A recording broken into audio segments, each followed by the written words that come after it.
என்கிற தேவனுடைய வார்த்தைக்கு உங்களை வரவேற்கிறோம்.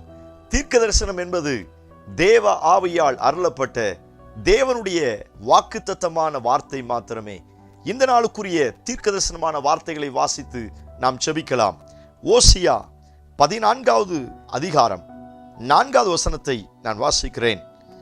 நான் அவர்கள் சீர்கேட்டை குணமாக்குவேன், அவர்களை மனப்பூர்வமாய் சிநேகிப்பேன், என் கோபம் அவர்களை விட்டு நீங்கிற்று. கர்த்தர் இந்த வார்த்தைகளை நமக்கு ஆசீர்வதித்து தருவாராக. இந்த நாளுக்கு தேவன் கொடுக்கிற தீர்க்க தரிசனமான வார்த்தை, நான் அவர்களை மனப்பூர்வமாய் சிநேகிப்பேன் என்று இயேசு சொல்லுகிறார்.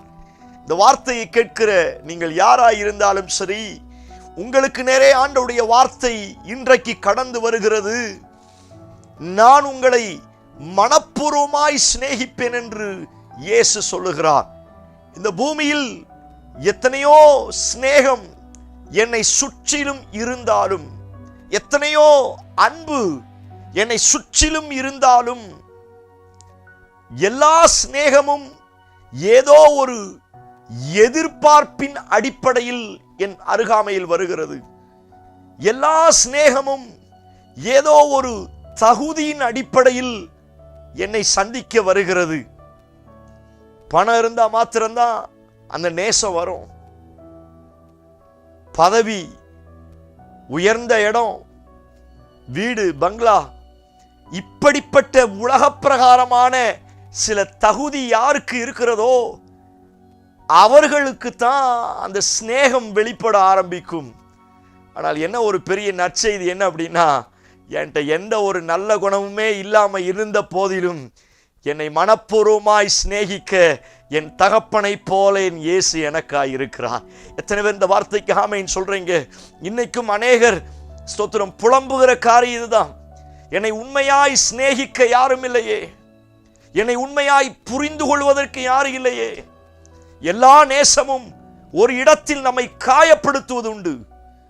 எல்லாருடைய சிநேகமும் ஒரு இடத்தில் நம்மை தூக்கி எறிவது உண்டு, நம்மை துரத்தி விடுவது உண்டு, விரட்டி அடிப்பது உண்டு.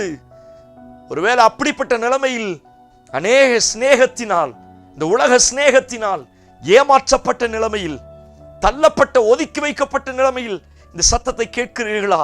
உங்களை பார்த்துத்தான் ஆண்டவர் சொல்லுகிறார், நீ உலக பிரகாரமான சிநேகம் என்னை ஒதுக்கி வச்சிருச்சேன்னு நீ யோசிக்காத, நான் உன்னை மனப்பூர்வமாய் சிநேகிப்பேன் என்று உங்களை அழைத்த இயேசு சொல்லுகிறார். ஓ பிரைஸ் காட்! எத்தனை பேர் இந்த வார்த்தைக்கு ஆமென் சொல்றீங்க?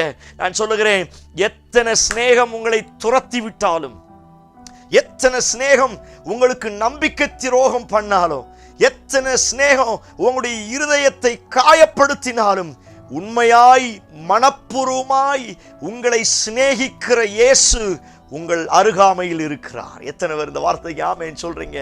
நான் சொல்லுகிறேன், அந்த சிநேகம் மாத்திரம் எனக்கு போதும். அந்த சிநேகம் என் லைஃப்ல இருந்தா போதும். வேதத்துல வாசிக்கிற அதே வசனத்துல, நான் உன்னை குணமாக்குவேன், மனப்பூர்வமா அவர் என்னை சிநேகிக்க அவர் என்னை குணமாக்குவார். இரண்டாவது அந்த வார்த்தை சொல்லி இருக்கிறது, என்னுடைய கோபம் நீங்கிற்று.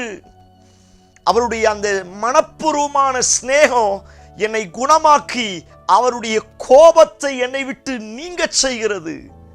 இது ரெண்டும் சரியாயிடுச்சுனாலே அதற்கடுத்து அந்த சிநேகத்தின் மூலமாய் வருகிற ஆசீர்வாதம் மாத்திரமே எனக்கு கடந்து வரும். எத்தனை பேர் இந்த வார்த்தைக்கு ஆமென் சொல்றீங்க?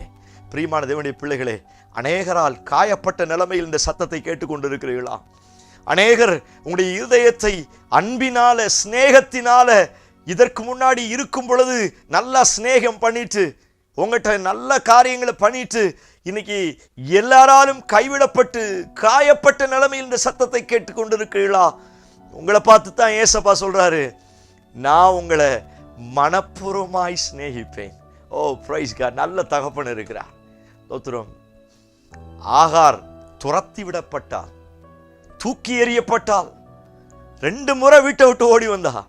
2 முறையும் தேவதூதனை அனுப்பி ஆண்டவர் அவளை சந்திக்க ஆரம்பித்தார். எவ்வளவு ஒரு மேன்மையான ஒரு காரியம் பாருங்க. ஸ்தோத்திரம்.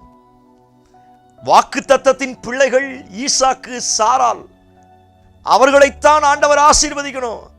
அவர்களைத்தான் கர்த்தர் கட்டி எழுப்பணும். ஆனா வாக்குத்தத்தமே பண்ணப்படாத ஒரு அடிமை பெண்ணுக்காக கர்த்தருடைய தூதன் இறங்கி வந்து வாக்குத்தத்தங்களை சொல்ல ஆரம்பிக்கிறார். அதுதான் அவருடைய மனப்பூர்வமான சிநேகம். சாராள் சிநேகித்தாள், ஆபிரகாமும் சிநேகித்தாள். 2 பேரும் ஆரம்பத்தில் சிநேகித்தாங்க. ஆனா ஒரு காலகட்டம் வரும் பொழுது தூக்கி எறிஞ்சிட்டாங்க. ஆனால் அடிமை பெண்ணாய் இருந்த அந்த பெண்ணின் பிள்ளையின் சத்தத்தை கர்த்தர் கேட்டு துறவை திறந்தார். பார்த்தீங்கன்னா அதுதாங்க எதிராளியையும் மனப்பூர்வமாய் சிநேகிக்கிற இயேசுவின் அன்பு. ஓ பிரைஸ் காட். நான் அந்த வார்த்தை இப்படி யோசித்து பார்க்கிறேன். அடிமை பெண்ணாய் இருந்த அவளையே ஆண்டவர் இவ்வளவு மனப்பூர்வமா நேசிச்சார் அப்படின்னா ஈசாக்கு ஆண்டவர் விட்டுருவாரா? நீங்களும் நானும் ஈசாக்கின் வழி வந்த வாக்குத்தத்தத்தின் பிள்ளைகளாய் நீங்களும் நானும் இருக்கிறோம். அடிமை பெண் பிள்ளைகளையே கர்த்தர் ஆசீர்வதித்தார்னா நம்மளை விட்டுருவாரா? நிச்சயம் கர்த்தர் உங்களை ஆசீர்வதிப்பார். ஓ பிரைஸ் காட். எவ்வளவு அழகான வார்த்தை. அநாதி சிநேகத்தினால் உன்னை சிநேகித்தேன், காருண்யத்தினால் உன்னை இழுத்துக் கொள்வேன். எந்த இடத்துல தூக்கி விடப்பட்டு துரத்தி விடப்பட்டு இருந்தீர்களோ ஆண்டவர் சொல்லுங்க, நான் உன்னை மனப்பூர்வமா நேசிக்கிறேன். யார் உன்னை துரத்துனா என்ன, யார் உன்னை தூக்கி போட்டா என்ன, நான் உன்னை மனப்பூர்வமா நேசிக்கிறேன். இந்த நல்ல சமாரியனுடைய உதாரணத்துல ஆசாரியனும் லேவியனும் வந்து ஒரு பக்கமாய் விலகி போனார்கள். ஆனால் சிநேகத்தின் ஒரு பெரிய ஊற்றுக்காரனராய் இருக்கிற நல்ல சமாரியனாகி இயேசு கிறிஸ்து ஒரு பக்கமா விலகி போகாம பார்க்கும் பொழுதே மனதுருக ஆரம்பிக்கிறார். அவனை தூக்குறாரு, காயங்களுக்கு மருந்து போடுறாரு, வாகனத்துல ஏத்துறாரு, சத்திரத்துக்கு கொண்டு போறாரு, காசு செலவழிக்கிறாரு. இதுதான் சிநேகத்தின் உச்சம். நான் சொல்லுகிறேன், எத்தனை பேர் என்னை என் குடும்பத்தை பார்த்து ஒரு பக்கமாய் விலகி போனாலும் உண்மையாய் மனப்பூர்வமாய் சிநேகிக்க ஒருவர் இருக்கிறார். யூதாசை பார்த்து ஆண்டவர் சொல்லுகிறார், சிநேகிதனே, முத்தத்தினாலயா என்னை காட்டு கொடுத்தாய்? 3 வருஷம் கூடவே இருந்த ஒரு மனுஷன் கடைசி டைம்ல இயேசுவுக்கே குழி பறித்து முத்தம் செலுத்த வருகிறான். அவரையும் பார்த்து சொன்ன வார்த்தை சிநேகிதனே. அந்த ஆண்டவருடைய மனப்பூர்வமான சிநேகத்தை பாருங்க. நான் சொல்லுகிறேன், எத்தனை பேர் உங்களை துரத்தி விட்டாலும், எத்தனை பேர் உங்களை தூக்கி அடித்தாலும், எத்தனை பேர் உங்களை கண்டு விலகி போனாலும், ஒருவேளை நானே ஒரு சில நேரத்தில் ஆண்டவரை விட்டு விலகி போனாலும் அவருடைய அன்பின் கயிறுகளினால் இன்றைக்கும் ஆண்டவர் என்னை இழுத்து கொள்ள வல்லமையுள்ளவராய் இருக்கிறார். ஸ்தோத்திரம். நீங்கள் எந்த நிலைமையில் காயப்பட்டு நொறுக்கப்பட்ட நிலைமையில் இருந்தாலும் உங்களை பார்த்து இயேசு சொல்லுகிற ஒரு நல்ல நற்செய்தி, நான் உங்களை மனப்பூர்வமாய் சிநேகிப்பேன். ஓ பிரைஸ் காட். கண்ணை மூடி ஸ்தோத்திரம் சொல்லுங்க. ஒரு தகப்பனின் அன்பை காட்டிலும், ஒரு தாயின் அன்பை காட்டிலும் ஒரு தெய்வீக சிநேகம் இப்பொழுது உங்களை சிநேகிக்க போகிறது. Price God. ஓ மனப்பூர்வமான சிநேகம்.